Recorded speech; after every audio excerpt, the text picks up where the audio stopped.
we will give you guys an update. There's a book I guess we need to do a review on too Yeah. for those that follow this whole crime thing and want some insights from some OGs about this kind of thing. Yeah. Heat 2? I started it. Heat 2, 1998 to year 2000. It picks right up from where Heat left off. If you are fans of Robert De Niro, Al Pacino, you know this was their big film meeting. I mean, they made a pretty big deal of it, and it was a great heist movie. And actually, it's been about maybe 5 or 6 different movies that attempted to duplicate what they did in Heat. Yeah, speaking of 50 Cent, Den of Thieves was pretty much just... It was basically a Heat hybrid. Yeah. I mean, The Dark Knight, even Christopher Nolan said, I just wanted to do Heat with Batman and the Joker. And that's what it was. I started writing, not writing, I started reading the book. And from what I mean, the words are jumping right off the page. If you get a chance, Michael Mann is one of the authors of the book, so you already know. And give a little background on who Michael Mann is. Oh yeah, Michael Mann, from Thief to Heat to the Ali. He did Ali. Did he do Ali? Yes. Wow. Yeah. No. Public Enemies. I mean, when it comes to the crime genre, Michael Mann is one of the best directors out there doing it. Yeah, and that classic line from Robert De Niro in Heat, never be close enough to anything that you can't separate from within 60 seconds. 30 seconds. 30 seconds if you feel the heat coming around the corner. Yeah. And that's the kind of gangster talk that people don't be talking about. No. I mean, those were criminals who were, and when you read it and you read the meticulous nature, and if you watch the movie, you already know how they would set up scores and like how they would. Years in advance. Right. Years in advance. And gosh, there was so much research. I can imagine that making the film about these kind of thieves had to have taken. It's a truly fascinating study. If you get a chance, check out Heat 2. And it just reminded me, the whole dynamic reminded me of Pops and his clique so much because they basically, that real rule, Pops and them basically was like, if I didn't do time with you, I can't do crime with you. That's right. That was it. That was it. They let the one loose guy, if you saw the movie, I'm talking about Wangro. He was the loose cannon. And it came back to haunt them that they let somebody in their world who had not done time with them. He was the Achilles heel of the whole story, actually, from the beginning. So, is he in Heat 2? No, Wangro got killed. Wangro, Robert De Niro's hits him at the end on his last run. And he could have got away with it had he left Wangro. But the rules of the code, his inter-gangster code demanded retribution. Yes, and one really cool thing about Heat Part 2, you get everybody because it goes back into 1988. You get what Detective Hanna, which was Al Pacino's character, what he was doing in '88. You got Robert De Niro's, Neil McCauley, and Chris Val Kilmer. Yeah, he is basically the star of the show. But you get I haven't finished it yet, but I'm gonna do a full review once it's finished. Courtney's gonna check the book out too. Yeah. But it's a hell of a read. And we're gonna start doing. You open, please give us some suggestions of some other old time stories. Again, all this attention that's been given to people from the life, from the struggle. Obviously, we're going to continue to chronicle all the players of significance here in Detroit. Again, we believe we got like the deepest bench in the country when it comes to this kind of content and genre. But coming soon, probably next pod, we're going to be talking about a guy I don't know if you guys are familiar with, and that is New York Freddie Myers. Yeah. This is a while ago. They covered him in Feds magazine, and shout out to the guys at Feds and DeMeo and Sister Yuna and Antoine and those guys, and obviously shout out to the big homie Kevin Childs and his whole family over there at Don Diva, because those guys paved the way for Well, all of this stuff. All of this stuff. All of this stuff. They were trailblazers. They were trailblazers before this thing became a thing, and a lot of those guys. Again, we want to just do our part. That if corporate America is going to start cherry picking and deciding which one of our urban stories get told and how they get told, that people who actually have lived it, who've seen the bitter, the sweet, the good, the bad, and the ugly, that we at least give it some type of context and give those kind of people a platform so that they can tell their story from their perspective, you know. Yeah, that's the way it should be. So look for that. Look for we're going to be doing a review on the Freddie Meyer situation, informing you guys about another legend that came out of the Big Apple. And we're just glad to be back. So we won't be taking another month vacation. Yeah. This was a different time for the whole Big Boss Again and True Crime family. I know Eddie Baby's now back down in Florida, so he'll be getting back to work too. Yeah, big time.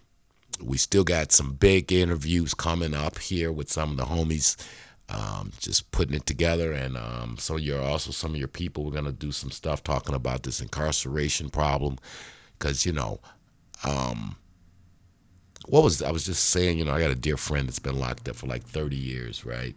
Right. And the numbers I was just running about, you know, if I give them $100 a month between commissary and phone calls, and you got 9 other people probably doing the same thing, looking out for them, so that's $1,000 a month. That's $12,000 a year. And he's been locked up for 30 years. So 12,000 times 30 years, that's in 10 years, that's what, $360,000. So when you be thinking about the kind of wealth that our community gets drained when our brothers and sisters catch these cases, some of them which are just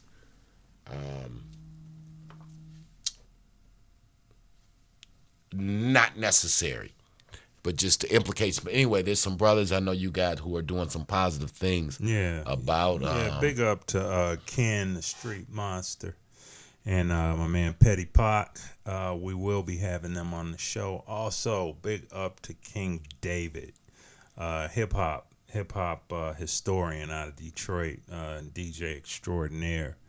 There's a couple other cats out the city that we're gonna be hitting up. And you already know who you are, so you know. Get at me. We got the new season of Black Butch, the Black Dispatch, coming up. Yup. And again, some other heavy hitters that got some other things going on some other situations, so that we are being respectful. I think you're going to be seeing some of them on Stars coming up. Some of them are related to the BMF story and all of the above. Again, it's all kind of connected, if you know. For those who know, well, we know. If you know, you know. to quote Pusha T. Yeah. Big up Pusha T. Big shout out to Pusha T and all those boys in hip hop. We ain't mad at none of them. But it's good to be back to work, bro. Good to be back. So we got a lot. Telling you for real, the Making of the Mafia gonna be out. You guys gonna get the real backstory on how this thing is going down. Patreon.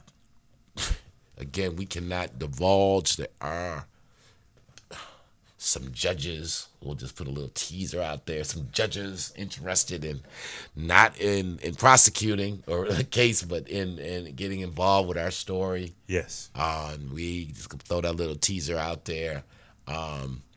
But yeah, and we, you know, shout out our boy out there, Al and Scott. Mm-hmm. We are going to get the band together and really let you guys and bring this story to a bigger life and give it more platform. And you know, it's 40 years of history, man. 40 years. And so much all this stuff that's going on now in pop culture, how our stories overlap. Yeah, definitely. And it just ain't a whole lot of us around who been there and saw it, Lou. So we got a responsibility. But yeah, here we are. We're back at it. Big Lou. Motown Mafia Podcast. Oh, make sure you guys are hitting that like, share, and subscribe button. And smashing the notification button. Let us know what's going on. And, you know, the channel is growing again steadily. We are awed and thanked and blessed by the support you guys got. We got a lot of stuff coming. We're going to get the site up and going, so you guys can really just start going right to bigbossfilmworks.com, get some of the archival footage and a lot of stuff. And again, it's just exciting times for people in our space, Lou. And big time, if you get a chance, get at us on TikTok, Instagram, Facebook. If the word Big Boss Filmworks is behind it, we're definitely on the social tip. So hit us up. Hit us up, follow us, because sometimes some of the content, like I think some of the stuff from that hustle and grind, we didn't get it. We didn't post it on the channel. Didn't post a lot of that, but I think it's on the IG. Is it on IG? Some is on IG, and a lot of, with the situations that we had respectively, I'll be posting a whole lot of stuff you didn't get to see from the summer, and a few pieces that I did while we were going through some things. The what was his name? Marzette. I did a piece. Oh, on yeah, Marzette. Henry Marzette gotta go. The real ones. The real ones. Yeah, we got to get that out. We're gonna follow up on some more of that. Yeah. Yeah. Some of those OGs we really got to. If we didn't learn anything while they're here, we got to get these people's stories and comments and everything. We're gonna be doing, and I'll put a post up. We'll be doing like lives. So you guys can chime in real time, and we can just talk, chop it up. We can take a look at the screen and see what you got to say. That'll be something coming to Facebook, our Facebook our Facebook page, Big Boss Filmworks. If you haven't liked it, go ahead over there now and like it. And Mondays will be coming back again, chronicling what brothers and sisters are doing out here in these entrepreneurial streets. It ain't all the doom and gloom. Sometimes the mainstream media lets you know there are some brothers and sisters out here doing some remarkable things and some cutting edge things. So we definitely gonna continue to give them some shine and do some more networking. So Mondays will be coming back, get some inspiration, Black Man's Shark Tank, and all that. And on that subject, if you are interested and you are a viewer and entrepreneur, business, we are offering sponsorships. Yeah, we can give you a shout out. Luke can put together something really fly for you. Obviously our reach is growing by the day. So if you want to talk about getting your story out here, whether it's your story or what you're doing with your business, what you're doing entrepreneurial, what you're doing with some community activity, if you're doing something positive, give us a shout. bigbossfilmworks@yahoo.com or bigbossfilmworks@gmail.com, right? Yeah, either. And then also still for if they got some graphic or video kind of things, hit me up. How they get a hold of you? Flyers Plus Graphics, or just give me a call, 313-459-9919, and we can put something together. After you take a look at the obituaries, the moving obituaries I'm about to post, you'll get a great idea of what I do. Awesome. All right, family, it is your man. The Big Boss team is back together again. Motown Mafia Podcast. It's your man, CRB Jr., Big Boss Filmworks, doing what we do. Motown Mafia Podcast. Big Lou the Great. Big Lou the Great, making it happen. One last time, R.I.P. to Annie Stevens. R.I.P. to Craig Joseph Johnson. R.I.P. Gone but truly not forgotten. I'll let you, man.